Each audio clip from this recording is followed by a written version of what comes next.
A very good morning, one and all, and welcome back to English elective classes. Dear students, as you know that we were doing from the book Kaleidoscope, the lesson number 3, that is a wedding in Brownsville.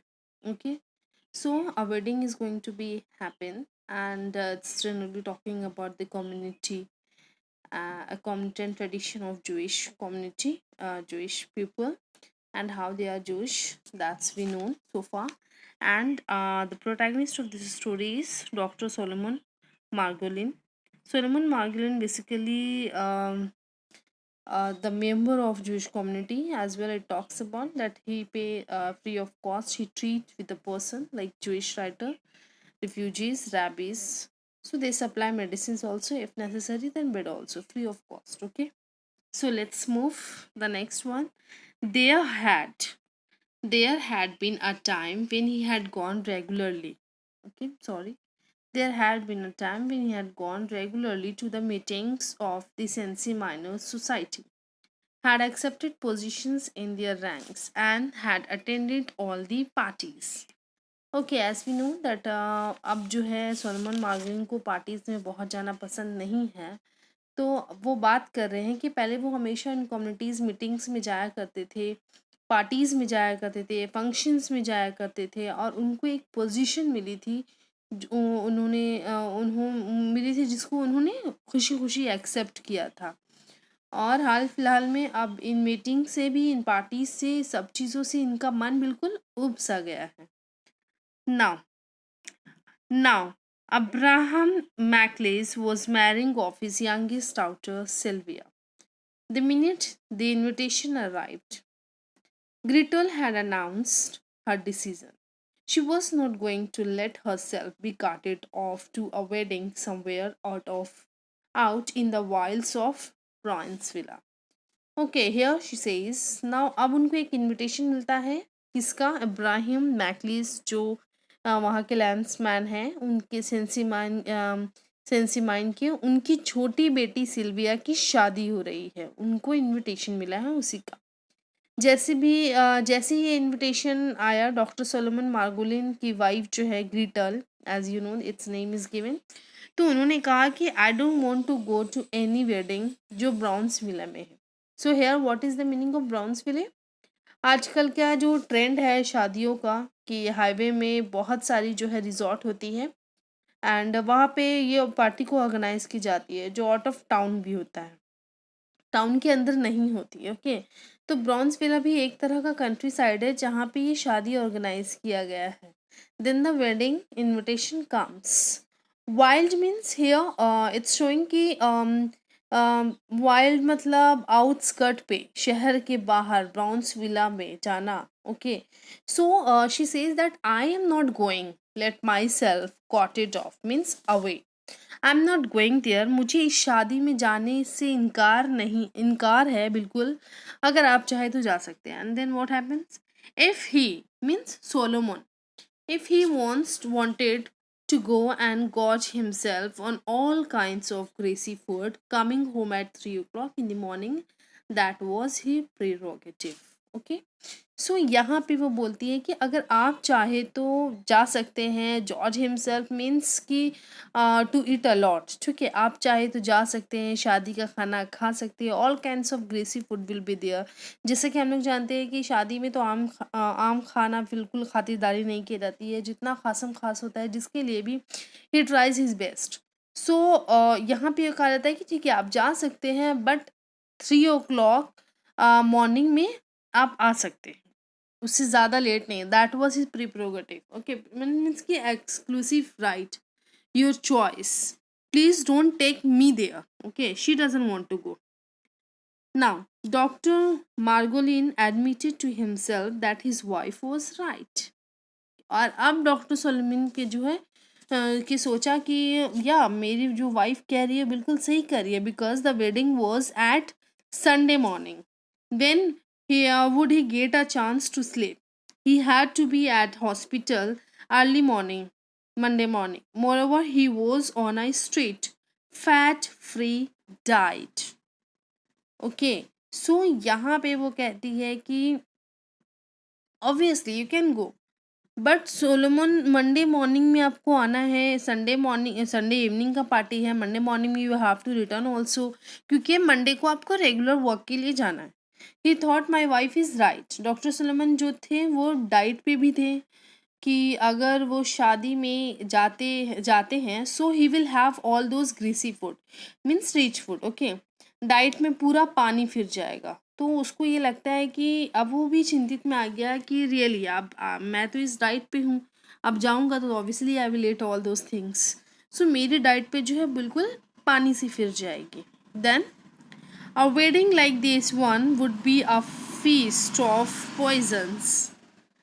Everything about such celebrations irritated him. Now, the anglicized Yiddish, the Yiddish English, the ear splitting music and unruly dances. Okay.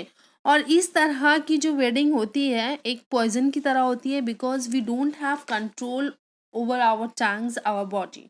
और हम लोग इस हद तक हद से ज़्यादा खा लेते हैं कि हमें खुद भी कंट्रोल नहीं होता। And then he says people will be speaking anglicized Yiddish. Yiddish as I told you the language, जो उन्होंने वो ऐसे लोगों को मिलेंगे वहाँ पर पार्टी में जो एंग्लिसाइज्ड होंगे, जो इंग्लिश से मिक्स यिडिश बोलते होंगे। सो जैसा कि आजकल हम लोग बोलते हैं, ठीक है, प्योर हिंदू नहीं बोलकर, हिंदी नहीं बोलकर हम क्या करते हैं, मिक्स करते हैं। और इन सारी चीज़ें जो हैं वो मिक्स होती हैं।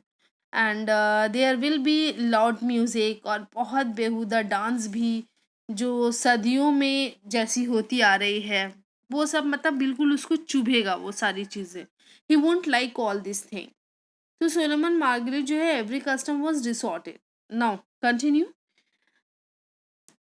Jewish laws and customs were completely distorted, okay, means destroyed। जो ये सारी चीज़ देखने के बाद उसको ये लगेगा कि जूश की जो कम्युनिटी है वो उसकी जो कस्टम्स है बिल्कुल डिस्ट्रॉय हो जाएगी। Man who had no regard for Jewishness wore skull caps and the reverent rabbis and cantors aped the Christian ministers, okay. So doctor Solomon को जो है वो कस्टर्ड बिल्कुल डिस्ट्रॉय हो जाएगा। आदमी जो लोग जो है मैन जो करता है वो सारे जूश कल्चर के बारे में बिल्कुल नहीं जानते, ठीक है, बस हाँ ठीक है हम लोग बिलोंग करते हैं वहाँ से and whatever we want we can do, मतलब exactly they have no idea about their culture. Out of fashion जाकर स्कूल कैप्स पहनते हैं। Now what is the meaning of skull caps? एक रिलीजियस टोपी की तरह होती है जो हर लोग पहनते हैं, जो जूइश पहनते हैं बेसिकली ऑन देयर हेड। तो और जितना भी रेवरेंड रैबिस थे एंड उनको कैंटर मीन्स कि यहाँ पे sacred spiritual leader and choir minister, जो चर्च एक्स वगैरह में रिलीजियस सॉन्ग गाया जाता है in groups that is known choir, okay. So और उसको गाइड करते हैं सिंगर्स को, जो उनको कहा जाता है कोल मास्टर। सो ये जो जूइश कम्युनिटी है, spiritual leader the reverend rabbis and cantors choir master, ये एक्ट करते हैं यानी नकल करते हैं किसकी? क्रिश्चियन मिनिस्टर्स की। और उन्हें अपनी ओरिजिनलिटी खो दी है, उन्होंने जूइश ने अपनी ओरिजिनलिटी खो दी है according to doctor Solomon Margolin, okay. And now whenever he took Gretel to a wedding or bar mitzvah, he was ashamed. Even she, born a Christian, could see that American Judaism was a mess. At least this time, he would be spared the trouble of making apologies to her. Okay. सो यहाँ पे मिtzvah means Jewish rituals है, customs. जब भी वो ग्रिटल को किसी ceremony में या जूइश के कस्टम्स में ले जाते थे तो ही वॉज अशेम्ड, उनको इतना ख़राब और शर्म महसूस होता था कि उसे काफ़ी शर्म लगता था कि वाई ग्रिटल जो है जूइश नहीं थी, जबकि वो जूइश नहीं थी, बाय बर्थ वो जो है एक क्रिश्चियन थी। Even Gretel, who was born Christian, who had married Dr. Solomon and converted herself in Judaism, वो भी ये देख सकती है कि जुडाइज़्म की जो ओरिजिनलिटी है वो खो चुकी है एंड उसके कस्टम सारे अमेरिका से अडॉप्टेड है, ठीक है? सब वहाँ से मतलब नकल किया हुआ, चोरी किया हुआ, मतलब वहाँ की चीज़ों को यहाँ पे एक्सेप्ट कर लिया गया है। तो एट लीस्ट अब जो ग्रिटल ग्रिटल जो है she is not going with him.